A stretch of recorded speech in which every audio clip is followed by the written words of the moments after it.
A far more striking example is of the oceanic countries, which are under the threat of their entire nation being drowned and submerged due to rising sea levels owing to global warming.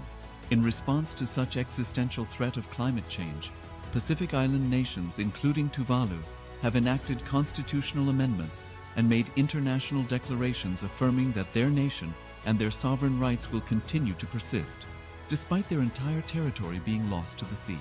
This proactive stance is highlighted in the Constitution of Tuvalu Act 2023 and the Pacific Islands Forum Declaration of 2021. The Supreme Pontiff of Hinduism, Bhagavan Sri Nithyananda Paramashivoham, through the line of succession is the present 203rd Emperor of the Hindu sovereign kingdom of Surangi Samrajya. He was crowned on the 31st of December 2004 at the age of 26. Thus, by very same principles of the doctrine of continuity, through which the international legal personality of Portugal, Genoa, Poland, Ethiopia, Czechoslovakia, Albania, Austria, Vatican, Tibet, Sovereign Order of Malta, and several other nations has been recognized despite having undergone a period of exile, annexation, occupation by a foreign power, or despite loss of territory. The SPH Nithyananda Paramashivoham, through well-established legal and historical facts about the Hindu sovereign state of the Surangi Samrajyam, derives all sovereign rights and powers of the royal lineage of the Surangi Samrajyam as its 203rd sovereign emperor, from his inheritance and continuation of the unbroken succession of the kingdom of Surya Vamsa Surangi Samrajyam Sarvanapitha. Surya Vamsa Surangi Samrajyam, through unification with 20 other sovereign Hindu states and sovereign ecclesiastical, historical entities, became part of the United States of Kailasa, which thus became a sovereign, independent juridical state, with the SPH Nithyananda Paramashivoham as the sovereign. Just as how the oceanic nations like Tuvalu have safeguarded their sovereignty from the existential threat of total submersion by amending their constitution and asserting that their sovereignty will persist regardless of the loss of their territory, Kailasa, which is a sovereign continuation of 21 sovereign Hindu states and sovereign ecclesiastical historical entities, is also reviving and continuing the Kumari Kandam Hindu nations that got submerged. As per the doctrine of continuity, these facts imply that the Kailasa's statehood is recognized by international law and manifests as a natural outcome of well-established historical legal facts. Share your time, talent, and treasure. Become part of Kailasa. Sign up as an e-citizen https://kailasa.ecitizen.info.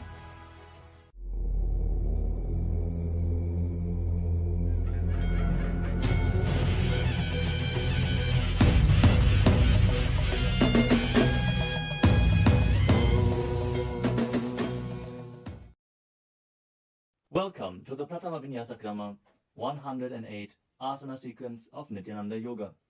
Before we start the yoga session, we request all the male bodies to please remove your upper cloth, for yoga is a ritual, and male bodies remove the upper cloth for any Hindu ritual. All the female bodies, please tie up your hair, and we request all the participants to please wear a black dress, apply vibhuti on your forehead. If you are a male body, apply it on the 16 places over your body. Apply kumkum and any aushadha from the Supreme Pontiff of Hinduism you have available. Wear your Rudraksha mala, the Abharanam, to intensify the energy which you can hold throughout the yoga practice.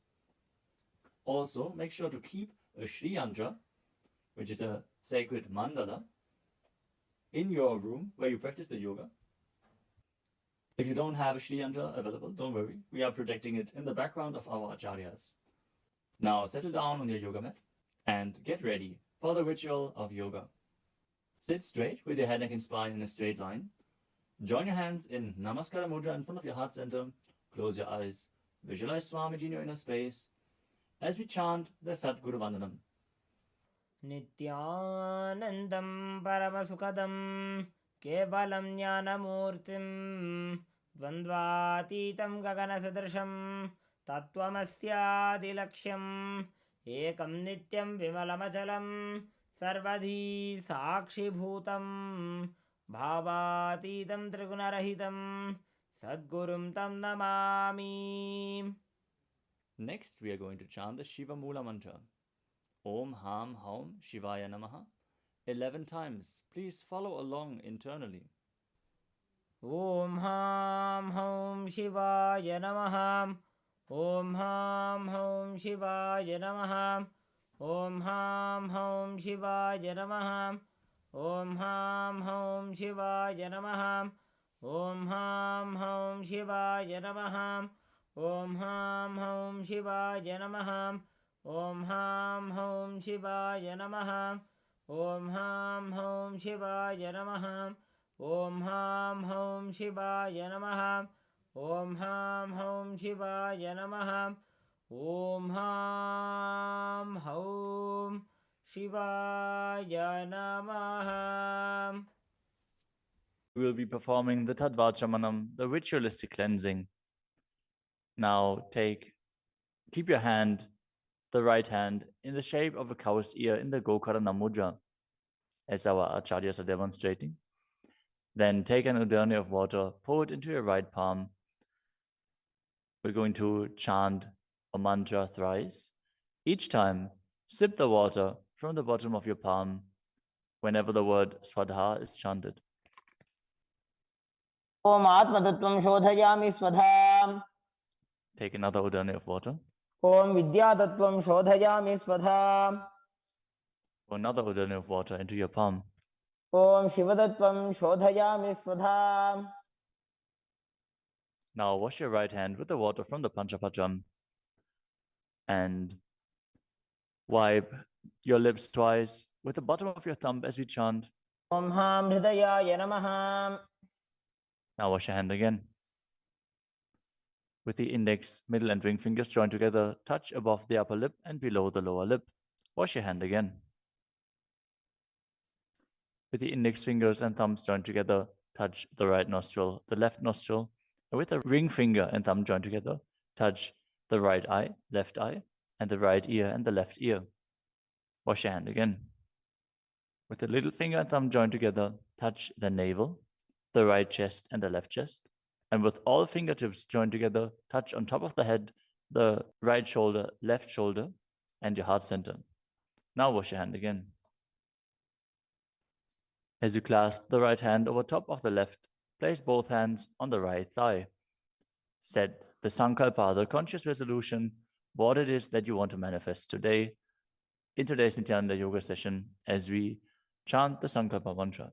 ॐ ममोपात्त समस्त दुरितक्षयद्वारा भगवत् श्री नित्यानंद परमशिव प्रीत्यर्थम श्री नित्यानंदेश्वरी परमशिव शक्ति समेत श्री नित्यानंदेश्वर परमशिव प्रीत्यर्थम च अद्य पूर्वोक्त एवं गुण विशेषेण विशिष्टायाम् अस्यां शुभदितौ पूर्ण आरोग्य युक्त दृढ़गात्र यौगिक शरीर सिद्ध्यर्थम परमशिव शक्ति आविष्करणार्थम Nithyananda yogaabhyasam karisye. Now wash your hand once more as we chant. Om apaupasprisya. Keep your Panchapatram and udani out of harm's way as we are getting ready to start the yoga. Now sit in a comfortable cross-legged position with your head, neck, and spine in a straight line. Bring the index fingers and thumbs joined together on top of the knees in Bindu Mudra. Engage the three bandhas, the energy locks, which are contracting the perineal region and pulling it in and up. The Uddiyana Bandha, the stomach lock, contracting your stomach muscles and pulling your stomach in and up towards your spine. And the Jalandhara Bandha, the throat lock, tucking your chin to the chest and internally contracting your throat muscles. Together they form Mahamudra Bandha, which is a great secret of the yogic practice and will enhance your yoga practice manifold. Next up is the visualization. Hold the visualization for the right context of each of the asanas. The first visualization is Lord Shiva. You will always be able to see the visualization in the top right corner of the screen. So whenever you don't know how the visualization looks, you can just check the screen. Next up is Samana Kumbhaka. Now fill your stomach with prana as you meditate on a flame in your stomach, kindling the prana and raising up your spine. Chant the japa soham and visualize it rotating around your throat until the nectar oozes out into your body. Let us now perform the first asana, which is Sukhasana. तत्सुखासनमित्युक्तमशक्तस्तत्समाचरेत् आसनं विजितं येन जितं तेन जगत्त्रयम्. The next asana is Parvatasana.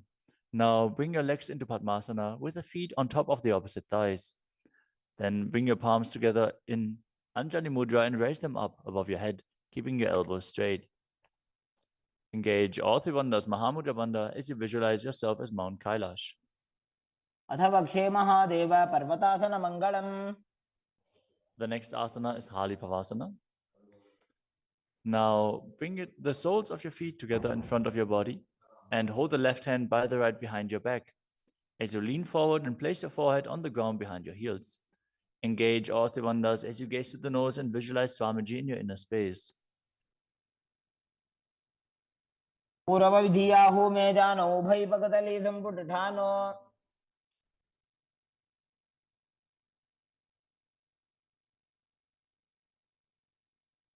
The next asana is Nagi Pavasana. Now keep the soles of your feet together and stretch your hands out in front of the feet, cupping your palms, placing them down on the ground as you place your forehead on the ground behind your heels. Engage all three bandhas and gaze to the tip of your nose, visualizing yourself as a snake. पूर्वविधि पर्यागाने नीचौ वेकहुनि फनास्यो लगाई.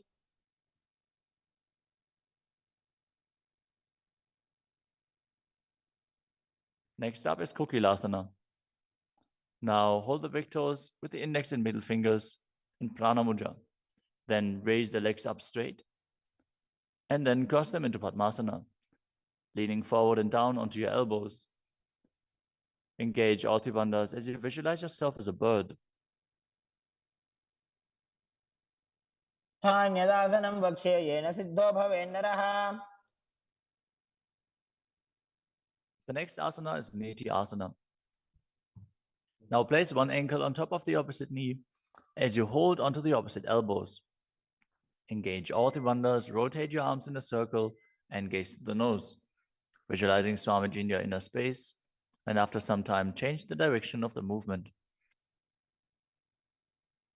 घोड़ा बामा पादगी आशमाहिली सोये दक्षचरण को वार लोता परिकुल्फ समोय.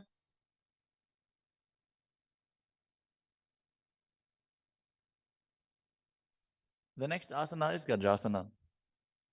Now press your hands onto the ground, lifting your hips up high. Lower your head, then your chest, scooping the body forward and down again and again as you visualize yourself as an elephant. And perform Uddiyana Bandha, the stomach lock, and Mula Bandha, the root lock, as you do so. युज्यं पादाग्रे भूमौ कृत्वा लम्बी भूया मस्तकाग्रे निधाय.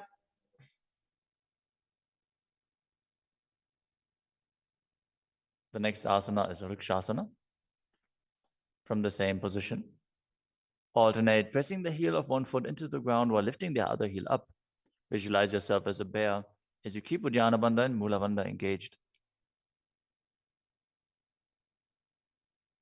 एकैकं पादमाकुञ्च्य गजासनं कुर्यात् रक्षासनं भवति. The next asana is Vaishyasana. Now stand tall on the mat with the tips of the on the tips of the big toes, with all other toes raised off the ground. As you keep your head, neck, and spine in a straight line and bring your index, middle, and ring fingers to the heart center in Hridaya Mudra. Visualize Swamiji in your inner space and perform Uddiyana Bandha and Mula Bandha. केशेन पादयुगलं बद्ध्वा तिष्ठेत दोमुखः.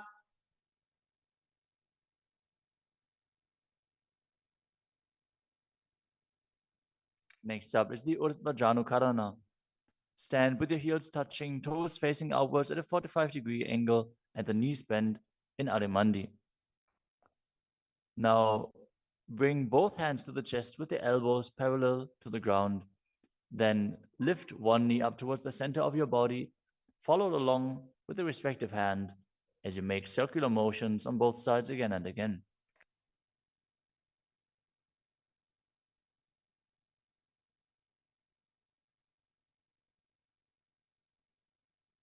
The next asana is Balalingasana. Now interlace your fingers from the outside in Sarvashankari Mudra and hold on to one knee, pulling it up towards your chest. Keep your head, neck, and spine in a straight line and visualize yourself holding a baby as you engage all three bandhas, Mahamudra Bandha.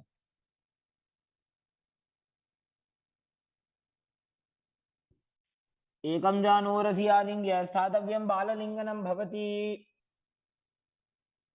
You move on to Padapidanasana. Now take the foot and pull it behind towards your buttocks. Hold it with both hands. Be straight. Engage all three bandhas as you visualize Swamiji in your inner space. त्वैकस्मिन् पादतले कराभ्यां वेष्टयेत्तनुम्. The next asana is Natarajasana. Standing on one leg, hold on to one foot and extend it backwards as you lean forward and stretch your arm out in front in Bindu Mudra with the index finger and thumb touching as you visualize yourself dancing as Lord Nataraja and perform the Mula Bandha. उत्तानपादं क्रौञ्चं च मरीचिं वीरभद्रकम्. Now stand on the other leg and repeat Balalingasana on the other side, pulling the knee up towards your chest and visualize yourself caressing a baby. एकं जानोरसि आलिङ्ग्य स्थातव्यं बाललिङ्गनं भवति. Now repeat Padapidanasana on the other side. Pull the other foot towards your buttocks and visualize Swamiji in your inner space, engaging all three bandhas. स्थित्वैकस्मिन् पादतले कराभ्यां वेष्टयेत्तनुम्. Now repeat Natarajasana on the other side, visualizing yourself as Lord Nataraja. उत्तानपादं क्रौञ्चं च मरीचिं वीरभद्रकम्.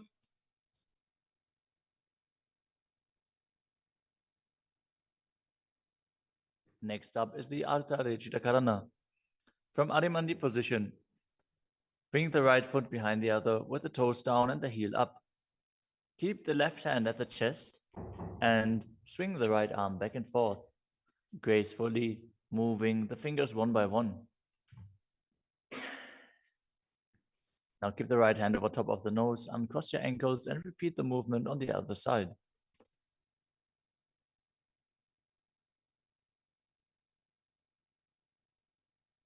Next up is the skeleton dance. Now visualize yourself as a skeleton as you shake your body intensely.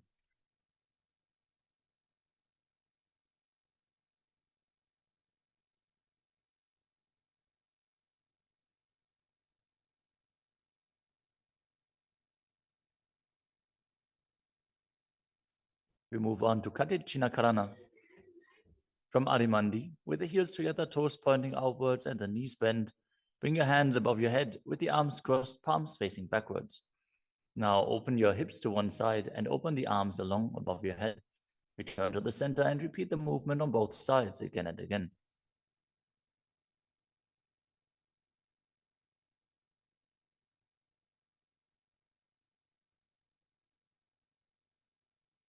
The next asana is Tadasana. Now stand tall on the tips of the big toes as you raise your hands up above your head, beside your ears. Engage all three bandhas. Visualize yourself as a palm tree as you internally chant the new japa Shivoham. महामुद्राबद्ध कोनो ताड़ासन विभेदकान्. Next up is Uttanasana. From a standing position, lean forward and down, bringing your hands flat to the ground. Take precaution in the case that you are a pregnant woman. For pregnant women, shouldn't perform any of the forward bends. Now engage all three bandhas and bring your forehead towards the knees as you visualize Swamiji in your inner space.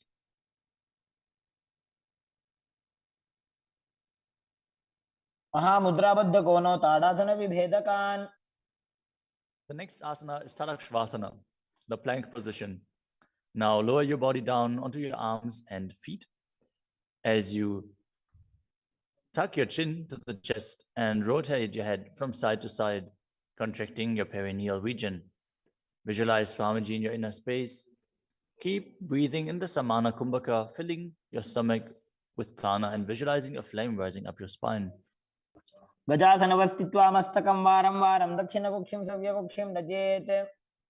The next asana is Bhujangasana. Now lower your entire body down onto your stomach as you keep the toes pointing backwards and your hands next to the chest. Now raise your head up using the strength of your lower back. Don't lift your body any higher than your belly button up. And open your mouth wide as you inhale through the hollow of your throat in Bhujangani Mudra. Visualize yourself as a cobra as you perform the Mula Bandha. अंगुष्ठनाभिपर्यन्तम् अधो भूमौ विनिन्यसेत्. The next asana is Shashasana.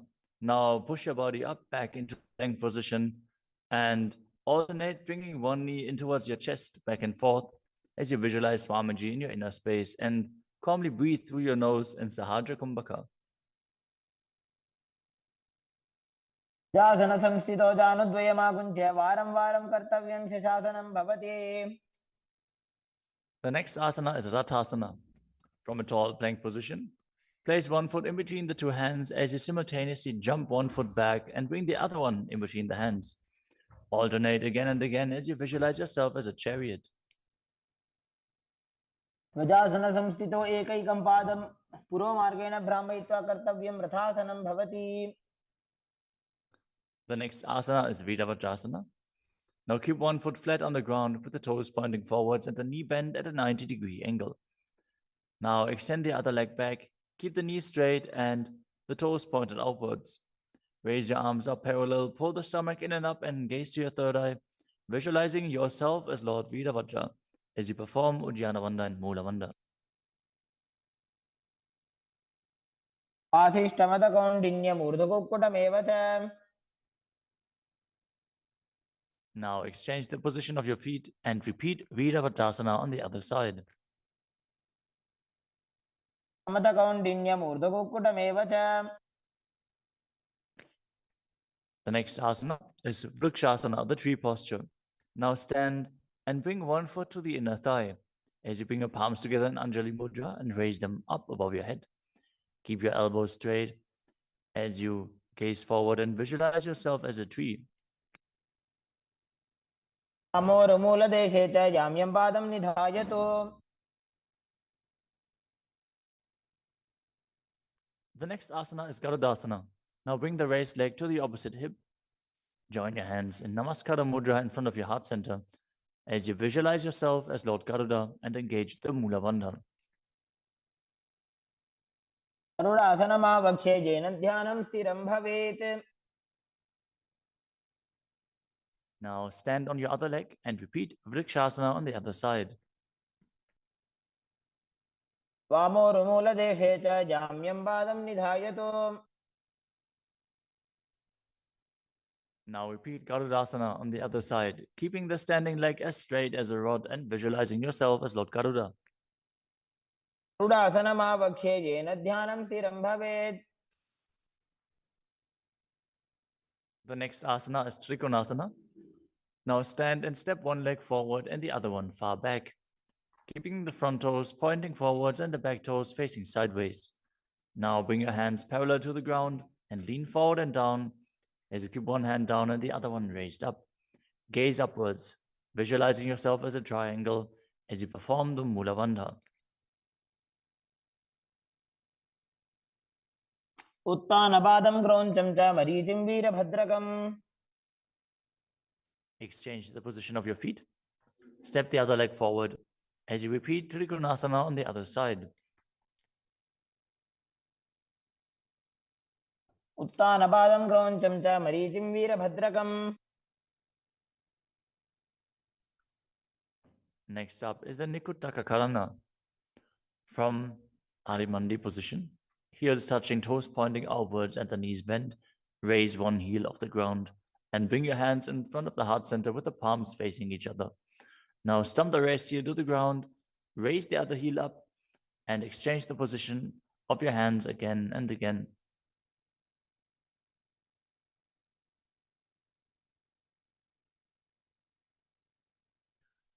The next asana is Angushtasana. Now lower your body down onto the tips of your toes, placing the perineum on the back of your heels. Raise your knees off the ground and keep them together as you join your palms in front of your heart center in Namaskara Mudra. Visualize Swamiji in your inner space as you breathe in Brahmari Kumbhaka, buzzing like a bee on the inhalation and exhalation as you perform the Mula Bandha and internally chant the new japa Sadashivoham. Abandhasanamityāhuः गोरक्षासनमेव च. The next asana is Saurasana. From the tips of the toes, extend one leg straight out with the heel down and the toes up. Keep your fingers down on the ground by the sides with the palms facing forward in Vara Mudra. Visualize Swamiji in your inner space as you perform the Mula Bandha. प्रसार्य एकं पादतलं संस्थाप्य त्वेकपादकम्. The next asana is Vidunanasana. Now, from Saurasana, lean forward and hold on to the big toe in Prana Mudra. As you hold the back heel with the other hand, balance. Visualize Swamiji in your inner space and perform the Mula Bandha. गुल्फस्थितो पादमेकं प्रसार्य तत्पादाग्रं संस्पृश्य तत्करेण. Now exchange the position of your feet. Stretch the other leg forward as you repeat Saurasana on the other side. प्रसार्य एकं पादतलं संस्थाप्य त्वेकपादकम्. Now again, lean forward and down, holding on to the front foot and the back heel. Repeating Vidunanasana on the other side. स्थितो पादमेकं प्रसार्य तत्पादाग्रं संस्पृश्य तत्करेण. The next asana is Brahmajarankushasana. As you keep the toes on the ground and the perineum placed on top of the heels, which are raised off the ground, keep a gap between your legs and place the back of your hands on top of the respective knees. Contract the perineal region and tuck your chin to the chest as you gaze in between the two hands in Shambhavi Mudra, with eyes opened wide, unblinking, actually gazing within. As you visualize Swamiji within and perform the Jalandhara Bandha and Mula Bandha. दो भणा पानी होय वैसे एड़ी mail रघुदानी वैसे. The next asana is Kapilasana. Now drop your knees to the ground with the toes tucked behind, sitting your perineum on the heels. As you keep your hands on top of the respective thighs and pull your stomach in and up, contract the perineal region, gaze to the tip of the nose and visualize yourself as Sage Kapila Muni. उभय पगदली समटारावे तिनकी Mahuli core मिलावे.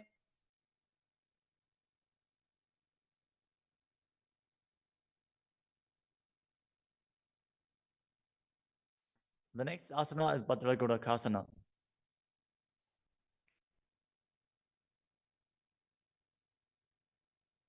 Maintain the same position as you shift your gaze up to the third eye. Visualize Swamiji in your inner space as you buzz like a bee in Brahmari Kumbhaka.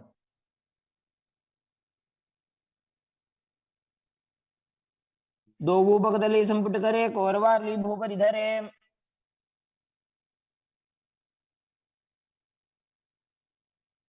The next asana is Suryasana. Now sit with your toes tucked, perineum placed on top of the raised heels. As you bring your thumbs and little fingers together in Padma Mudra, opening up the palms resembling a lotus flower. Now raise your hands up above your head as you gaze up in between the gap between the palms, visualizing yourself as Lord Surya.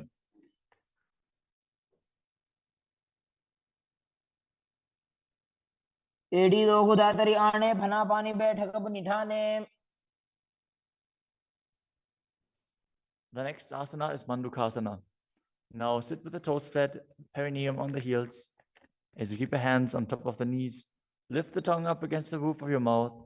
As you catch the nectar of immortality dripping from the Sahasrara chakra with your frog tongue. As you visualize yourself as a frog in Manduki Mudra. Gaze to your third eye, breathe calmly through your nose in Sahaja Kumbhaka as you perform the Mula Bandha. पादतलौ पृष्ठदेशे अङ्गुष्ठे द्वे च संस्पृशेत्।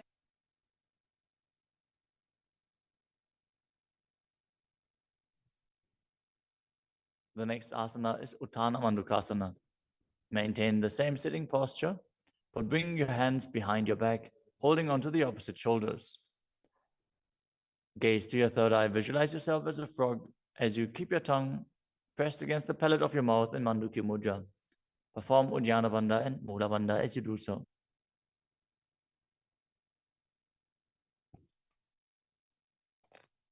मण्डूकासनमध्यस्थं कूर्पराभ्यां धृतं शिरः। The next asana is Simhasana. Now cross your ankles and sit on your feet. As you keep the knees wide, fingers spread on top of the knees, open your mouth wide, stick out your tongue and exhale forcefully as you gaze at the tip of your nose and visualize yourself as a lion.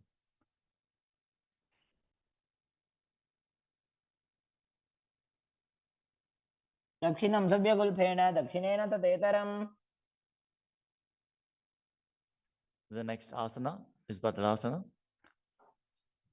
Now sit with your heels under the perineum, the knees open wide, then cross your hands behind your back and hold onto the big toes in Prana Mudra. As you gaze at the tip of your nose, visualize Swamiji in your inner space and return to buzzing like a bee in Brahmari Kumbhaka. गुल्फौ च वृषणस्याधो व्युत्क्रमेण समाहितः। The next asana is Kakabusandhi asana. Now squat and keep the feet flat on the ground as you keep your knees open wide and bring your arms in and around the raised knees. Interlace your fingers behind your back if you can. As you visualize yourself as a crow and gaze to the tip of your nose as you engage the Mula Bandha.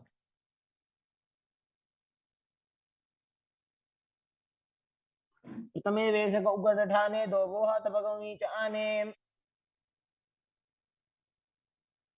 The next asana is Kanipavasana. Now keep the palms on the floor, shoulder width apart. Bring your knees onto the back of your arms towards your armpits. Lean forward, raise your feet off the ground as you visualize Swamiji in your inner space and balance on your arms. को गुण आशी दुष्यता होई तो आछी होई। The next asana is Kapali asana. Now place your hands on the ground, shoulder width apart. Bring the top of your head onto the ground. Please take precautions if you have any neck injuries or high blood pressure. Any of the inverted postures. Now bring your knees onto the elbows, your hips over the shoulders, and straighten your legs up as you gaze to the nose and visualize Swamiji in your inner space. Isha धरती टेकी पग दो वो मिलीवा ऊंचा कुकरे।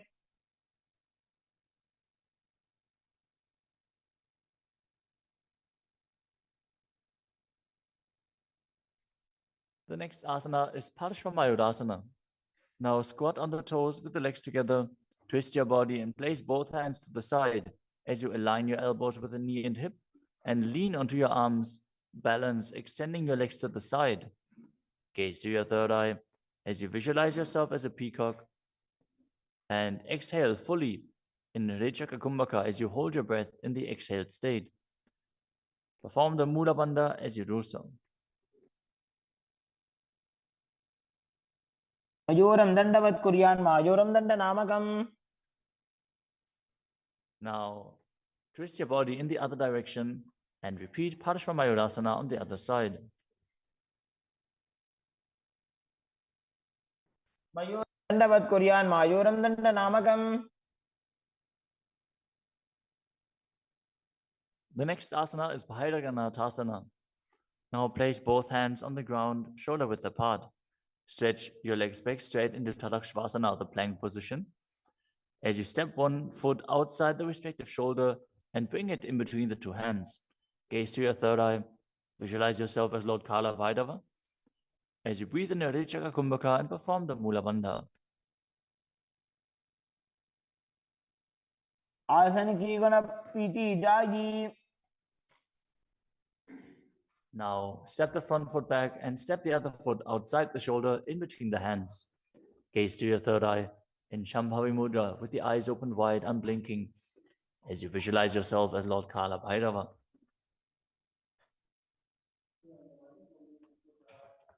आसन को गुण पीति जाई. The next asana is Unmukha Pitasana. From Tadakshvasana, the plank position, bring your forearms down on the ground as you walk your feet forward, raising your hips. Lift your chest and head up and gaze to your third eye, visualizing Swamiji in your inner space.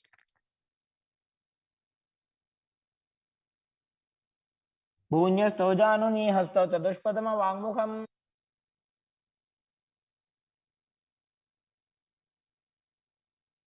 The next asana is Vashishthasana. From Tadakshvasana, rotate your body onto one hand and raise the opposite hand up. Keep the balancing hand directly beneath your shoulder as you raise your hips and gaze up towards the sky, visualizing yourself as Sage Vashishta as you perform the Mula Bandha. ऊर्ध्वकुक्कुटवासिष्ठ मरीचिहलमत्स्यकम्. Now twist your body in the other direction. Balance on the other hand as you repeat Vashishthasana.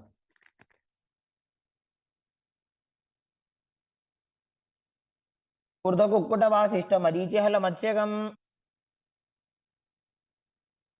Now come to a seated position and extend your legs out in front with the heel down and the toes pointing up. Now bring your hands under the buttocks with the palms facing up. Keep your spine straight, elbows close to your body. Tuck your chin to the chest. Contract the perineal region.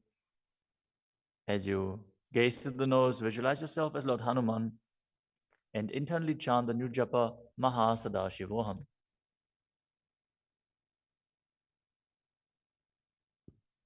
दो Booker की उभय हथेली कोरवारली मैले भेली.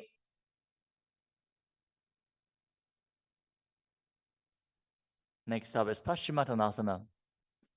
Now visualize Swamiji in your inner space as you lean forward and down, holding onto the big toes in Prana Mudra.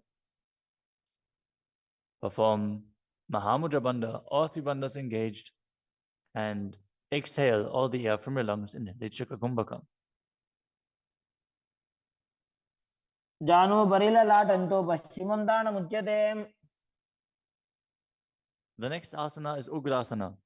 With your legs straight, interlace your fingers behind your neck. Lean your chest forward and down, bringing your head to the knees by the strength of your core.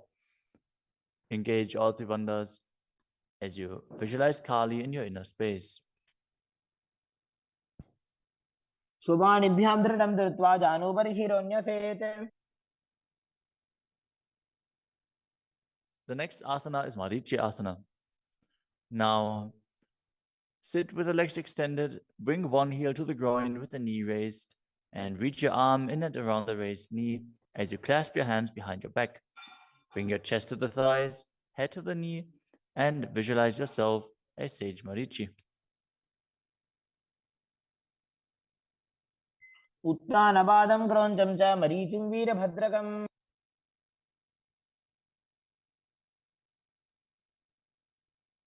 Now drop the knee down to the ground and lean forward, holding onto the front foot with both hands. As you exhale all the air from your lungs, gaze to the nose, visualize Swamiji, and perform Mahamudra Bandha in Mahamudrasana. मुद्रां प्रवक्ष्यामि तन्त्रेऽस्मिन् मम वल्लभे. Now extend the other leg out. Bring the other heel towards the perineum with the knee raised. As you lean forward and interlace your fingers behind your back in Marichi Asana on the other side. उत्तानपादं क्रौञ्चं च मरीचिं वीरभद्रकम्. Now drop the knee down, lean forward, hold onto the foot, engage all three bandhas, repeating Mahamudrasana on the other side. महामुद्रां प्रवक्ष्यामि तन्त्रेऽस्मिन् मम वल्लभे. The next asana is Bhadrasana 2. As you sit and bring the soles of the feet together, With your heels close to the perineum, keep your knees wide, hold your feet firmly with both hands, and maintain a straight spine as you gaze to the nose and visualize Swamiji in your inner space. उल्भौ तु वृषणस्यादः सीवन्त्याः पार्श्वयोः क्षिपेत्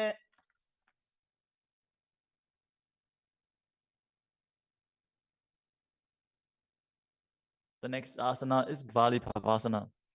From Vajrasana, extend your feet away from your body. Keep the toes together, heels apart, knees wide open. As you place your hands on the respective knees, tuck your chin to the chest and gaze to the nose. Visualize Swamiji in your inner space. Perform the Jalandhara Bandha and Mula Bandha. ध्रुव चरपट चौक कखियो सोजी वाही विधियो कीजे सोई. The next asana is Joni Asana.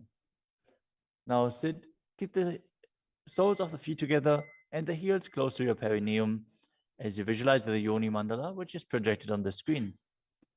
Now hold the soles of the feet as you lean forward and down and bring the forehead to the feet as you gaze to the nose and perform the Mula Bandha. दो बगतली संपुट करे एड़ी मेड़ के ढिंग धरे.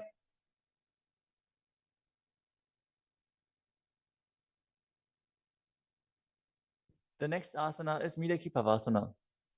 As you sit and keep the heels together, toes apart and the knees wide, lean forward and down and extend your hands out to the side. Keep the palms facing down on the ground to the sides as you bring your forehead to the ground behind your heels. Gaze to your nose, visualize Swamiji and perform the Mula Bandha. पूर्व विधि परिबगधली संपुट शोल एड़ी मिली राशे. Next up is Siddha Samadhi Asana. Now sit and keep the toes together, heels apart. As you bring your arms below the shins, extend them out to the sides and keep the palms facing up. Bring your forehead to the ground above your feet as you bring your toes near your throat if you can.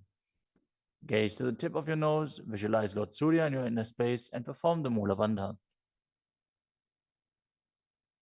दो बगतली संपुट करे शोले मेड़ आगा में धरे. Next up is Chinaki Pavasana. Now sit and keep the heels together, toes apart, as you hold the feet and open them up like a book, bringing the backs of your hands onto the ground and the elbows pressing down on the thighs.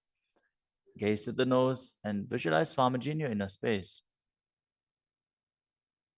दो बगांगी एड़ी धरती मगिवा मेड़ लगावे. The next asana is Chadapata Chukasana. Sit and bring the soles of the feet together with the heels at your perineum. Open the knees and place your hands on top of the knees as you gently press them down. Pull your stomach in and up, gaze to your third eye as you visualize Swamiji in your inner space. दो बगतली संपुट धारे आगा ने करजार पसारे.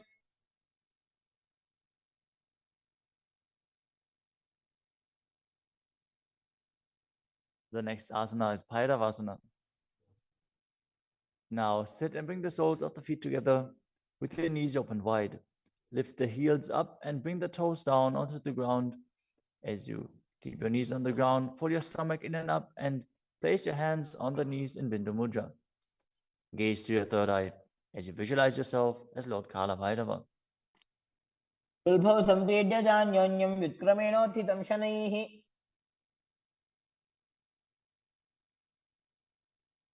The next asana is Samanasana. Now sit with one heel at the perineum. Lift and hold the other foot, pulling the sole of the foot to your chest. Gaze to your third eye as you perform the Mula Bandha and visualize Swamiji in your inner space. समान आसनमावक्षे सिद्धमन्त्रादि साधनात्.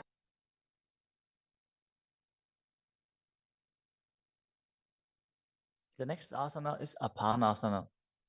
As you sit, place one leg on top of the respective shoulder and raise the other foot upwards and straight. Keep the hands on the ground to the sides as you gaze to your third eye and visualize Swamiji in your inner space. परं पादमेकं च स्कन्धे चारोपि यत्नतः. Now repeat Samanasana on the other side. Bring the other heel towards your perineum and pull the opposite foot towards your chest. समानासनमावक्षे सिद्धमन्त्रादिसाधनात्. Now repeat Apanasana on the other side. Bring the other leg over top of the respective shoulder, extending the opposite leg forward and up.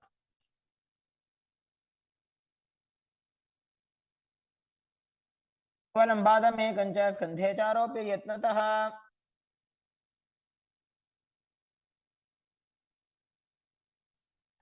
Next up is Gomukhasana. Now sit and cross one leg over the other, aligning the knees at the center of your body with the feet by the opposite hips. Place both hands on top of the stacked knees as you gaze to the nose, visualize the face of a cow, and perform the Mula Bandha. Start breathing in Siddhkari Kumbhaka, pressing your tongue against the palate of your mouth without touching the teeth and hissing through your teeth while inhaling. Internally chant the new japa Om Nithyanandoham. सव्ये दक्षिणगुल्फं तु पृष्ठपार्श्वे नियोजयेत्. The next asana is Anasuyasana.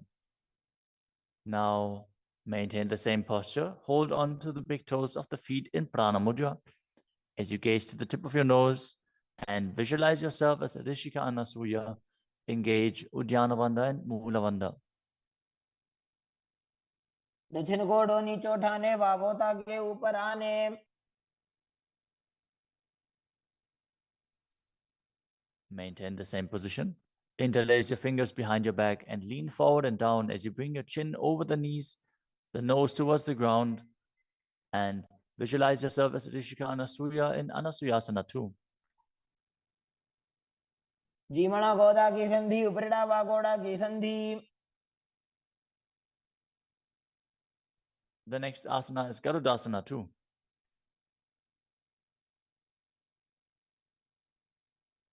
Now sit on the ground with one heel pressed against the perineum. As you keep the opposite foot flat on the ground with the knee raised to your chest. Keep the hands on the respective knee. As you visualize yourself as Lord Garuda, gaze to the nose and perform the Mula Bandha. दावो बगमोडी AD माहिलो गुल्फं मूलद्वार नीचे दे.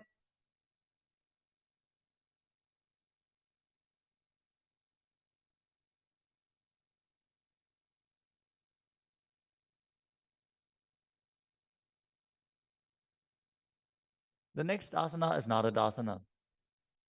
Now, sit and place your perineum on top of one heel as you interlace your fingers behind your neck and twist your elbows outside of the raised knee. Gaze to your third eye and visualize yourself as Narada as you perform the Mula Bandha. पिष्टि जवाम पगदली केरी भूपरिता ही लगा बेफेरी. Next up is Matsya Pitakasana. Now place one foot on top of the opposite thigh. Wrap the respective arm around the knee, holding onto the opposite shin as you hold the big toes with the other hand in Prana Mudra. Visualize yourself as Matsya, the fish avatar of Lord Vishnu, as you perform the Mula Bandha. नवामाङ्गुष्ठं तु गृहीतं मत्स्यपीठकम्.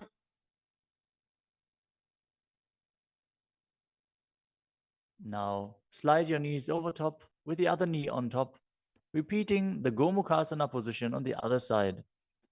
Gaze to the nose and visualize the face of a cow as you keep hissing through your teeth without the tongue touching your teeth in Siddhkari Kumbhaka.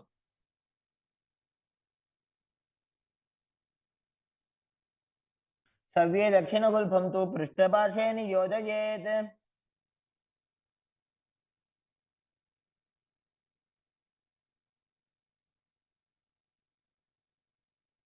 Next up is Anasuyasana on the other side. Hold onto the big toes as you visualize yourself as Rishika Anasuya.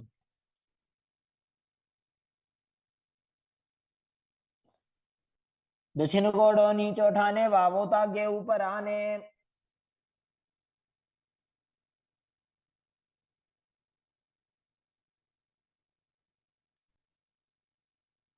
Now, from the same position, interlace your fingers behind your back and lean forward and down, chin over the knees, nose towards the ground in Anasuyasana 2.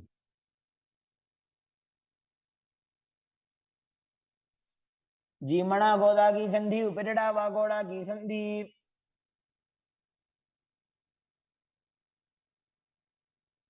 Now repeat Garudasana 2 on the other side, bringing the other heel towards the perineum, knee raised, hands on the knees, as you visualize yourself as Lord Garuda.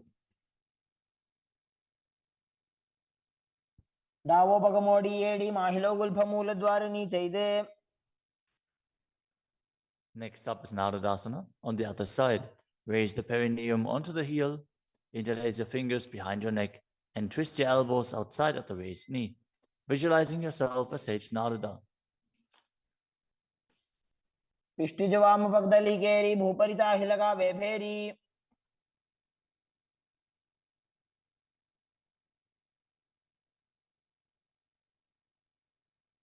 Next up is Matsya Pitakasana on the other side. Now place the other foot on top of the opposite thigh. Hold on to the shin and the big toe of that foot as you visualize Matsya, the fish avatar of Vishnu. वामेन वामांगुष्टन्तो गृहीतं मत्स्य पीठकम्. Next up is Matsendrasana. Now place one foot on top of the opposite thighs as you place the opposite foot on the ground, flat. Twist and bring the elbow outside of the raised knee. Keep your raised arm by the neck. Turn your head back and gaze to your third eye, visualizing Matsyendranath, the great sage and master of Hatha Yoga. उदरं पश्चिमाभासं कृत्वा तिष्ठति यत्नतः.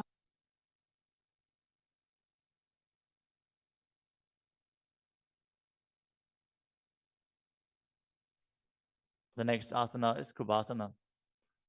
From Matsyendrasana, twist and bring your elbow outside of the raised knee as you extend your hand down to the foot, keeping the opposite hand at the respective ear. Twist your body back. Gaze back and up towards your third eye, visualizing yourself as a camel. आसन को गुण झोल हो जाए. Next up is Matsyendrasana 2. Keeping the hand extended down towards the foot, place your hand behind your body onto the ground as you gaze up to your third eye and visualize Matsyendranath. मत्स्येन्द्रपीठं जठर प्रदीप्तिं Prachanda रुक्मण्डल खण्डनास्त्रम्. Now repeat Matsyendrasana on the other side. Extend the other leg out. Bring the opposite foot onto the thigh as you twist your elbow outside of the raised knee and gaze back.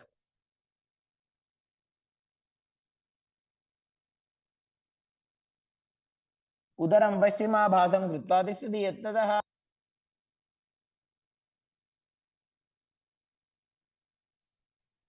The next asana is Kubhasana on the other side. Now hold on to the front big toe and prana mudra as you keep the other hand towards the respective ear, gazing back and up towards your third eye and visualizing yourself as a camel. आसन को गुण झोल हो जाए. The hand to the ground behind you. Twist your body even further as you visualize Matsyendranath in Matsyendrasana 2.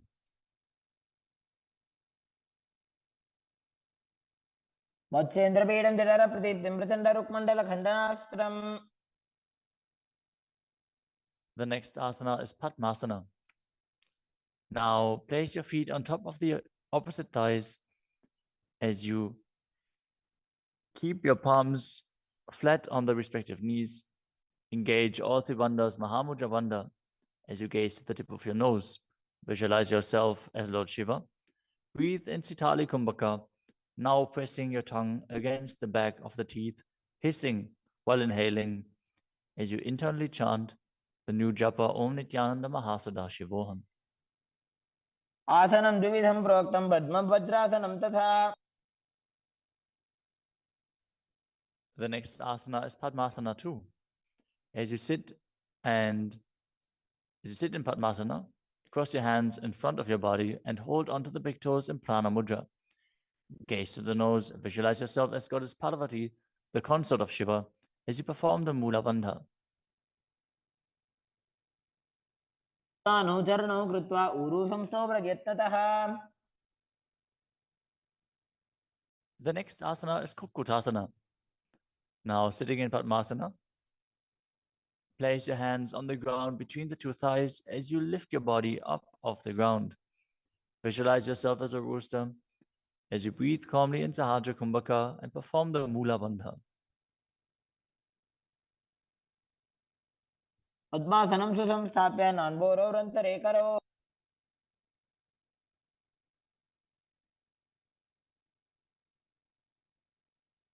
The next asana is Baddha Keki Asana. From Padmasana, raise up onto the knees as you bring your hands flat on the ground with the fingers pointing backwards. Keep the elbows together, press them against the navel, and then lean forward. Find balance and extend your knees up off the ground. Visualize Swamiji in your inner space as you perform the Mula Bandha.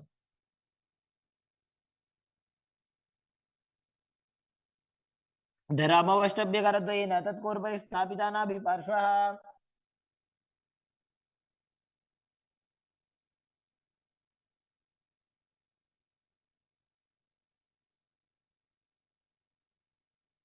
The next asana is Mayurasana. While on your knees, place your palms on the ground with the fingers pointing backwards.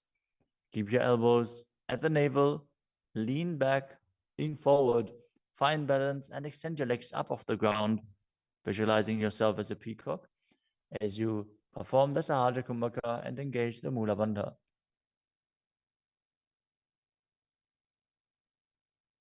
अथ वक्षे Mahadev मयूरासनमुत्तमम्.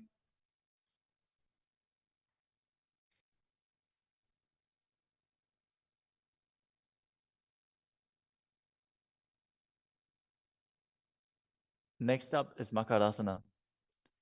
Lay down on your stomach with the feet pointing outwards and the forehead on the mat. Interlace your fingers behind your neck as you visualize yourself as a crocodile and perform the Mula Bandha. अध्यासशेते हृदयं निधाय भूमौ च पादौ च प्रसार्यमानौ. As you lay on your stomach, place your hands on the ground beside your chest. Raise your legs up, bring the thighs off the ground, visualizing yourself as a locust. In Shalabhasana. अध्यासशेते करयुग्मवक्षौ भूमिमवष्टभ्यकरयोस्तलाभ्याम्. The next asana is Ushtrasana. As you lay on your stomach, bring your hands to the feet. Pull the feet down towards the ground outside of your hips. As you visualize yourself as a camel and perform the Mula Bandha. अध्यासशेते पदयुग्मव्यस्तं पृष्ठे निधाय विधृतं कराभ्याम्.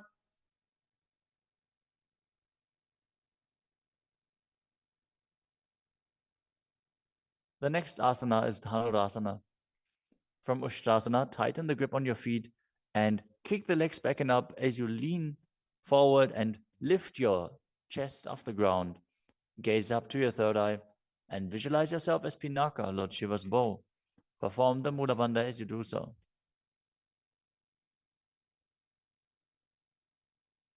त्रिसार्यपादौ भुविदण्डरूपौ करौ च पृष्ठे धृतपादयुग्मम्. The next asana is Bhagasana.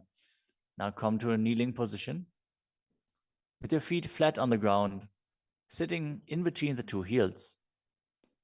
Place your hands on top of the knees. Visualize Swamiji in your inner space. Breathe calmly through your nose in Sahasrara Kumbhaka. As you gaze to your third eye, contract the perineal region in Mula Bandha and internally chant Om Nithyananda Paramashivoham. उल्टा मोड़ी पाओ तो वैसे बहुरो जुगते करे कैसे. The next asana is Gohi Asana. From the kneeling position, place your elbows on the ground, shoulder width apart. As you interlace your fingers, bring your head towards the ground and hold it with your hands. Now raise your hips up, Walk your feet forward until your hips align with your shoulders, and then raise your legs up off the ground and pull the knees close to your chest. Try to touch your chin with the knees as you roll your body up in the inverted posture. Gaze to the nose and visualize Swamiji in your inner space. दो हाथ की कहुनी जोई पुनिह कलाजी जाने दोई. Now, from Gohi Asana, extend your legs up straight into Shirshasana. Gaze to the nose and visualize Swamiji in your inner space as you perform the Mula Bandha. विपरीतं मण्डलं च द्विधैव विदितं हिनः.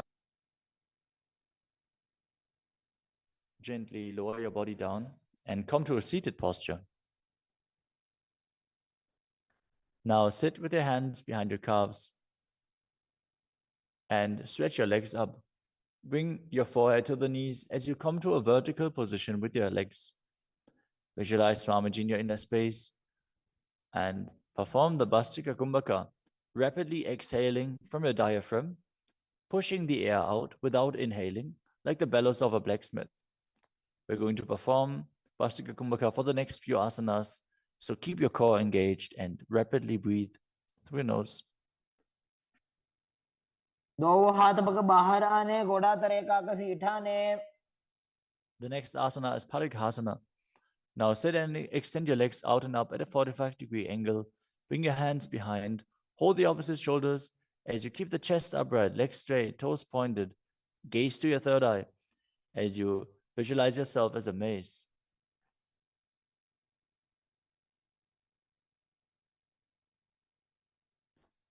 उत्तानशयनं कृत्वा पादौ मिलित्वा प्रसार्य. Keep breathing rapidly as you sit and extend your legs out and up at a 45-degree angle. Keep your arms parallel to the ground or bring them down to the ground as you gaze to your third eye and visualize yourself as a boat in Naukasana. उत्तानशयनं कुर्पराभ्यां भूमिमवष्टभ्य. Next up is Rudrasana.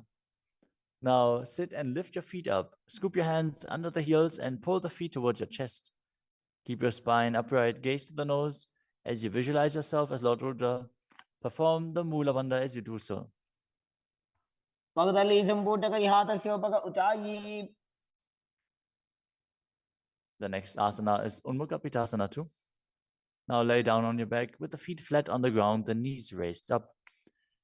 Bring your palms down to the ground with the fingers just touching the back of your heels. Lift your hips up high. Press the feet into the ground as you tuck your chin to the chest, gaze to the nose, and visualize Swamiji in your inner space. ऊर्ध्वे च जानुनी कृत्वा शवित्वोर्ध्वमुखं तथा उत्थाप्य हस्तौ तिष्ठेतु पीठ उन्मुख नामके. Now lower your body down flat onto the ground. Keep the palms facing up next to your hips. As you contract the perineal region and forcefully pull the Kundalini Shakti up along your spine towards your Sahasrara Chakra in Shakti Chalan Mudra. Relax. Completely unclutch from any micro movements of the body and mind. As you visualize that your body is dead and the Supreme Pontiff of Hinduism, Swamiji, is liberating you. Internally chant the Mahavakya, Om Nithyananda Paramashivoham.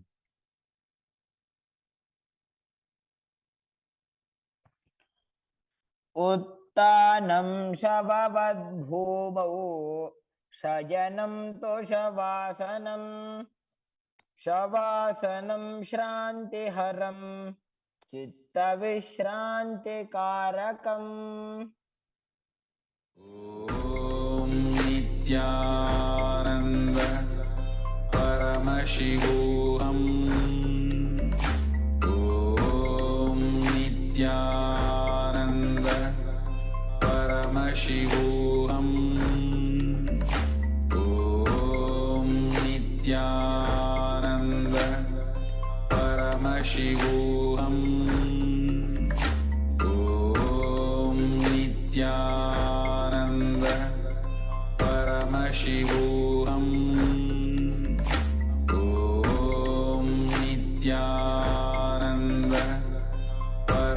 Paramashivoham Om Nithyananda Paramashivoham Om Nithyananda Paramashivoham Om Nithyananda Paramashivoham Om Nithyananda Paramashivoham Om Nithyananda Paramashivoham Om Nithyananda Paramashivoham Om Nithyananda Paramashivoham Om Nithyananda Paramashivoham Om Nithyananda Paramashivoham Om Nithyananda Paramashivoham Om Nithyananda Paramashivoham Om Nithyananda Paramashivoham Om Nithyananda Paramashivoham. Now, slowly return to your physical body. Start to wiggle your fingers and toes, your wrists and your ankles, your elbows and your knees. Pull your knees up towards your chest and rock your body from side to side as you return to a comfortable seated position.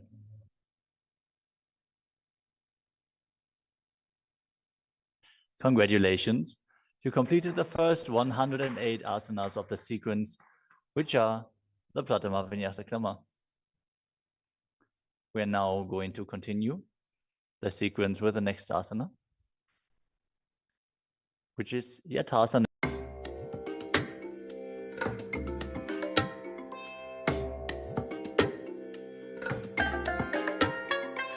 I bless you all. Let you all open all your three eyes and manifest the powers of Mahasadashiva. Om Nithyananda Paramashivoham Om Nithyananda Paramashivoham Om Nithyananda Paramashivoham Om Nithyananda Paramashivoham Om Nithyananda Paramashivoham Om Nithyananda Paramashivoham Om Nithyananda Paramashivoham Om Nithyananda Paramashivoham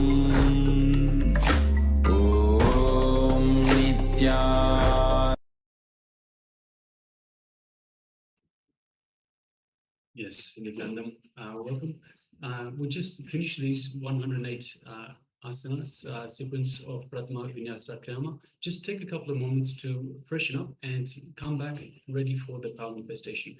Please also make sure that you are ready for the power manifestation. Do bring your eye bands or any cloth that you will use to cover your eyes. We will be shortly starting the power manifestation, the power of third eye vision, so seeing things blindfolded.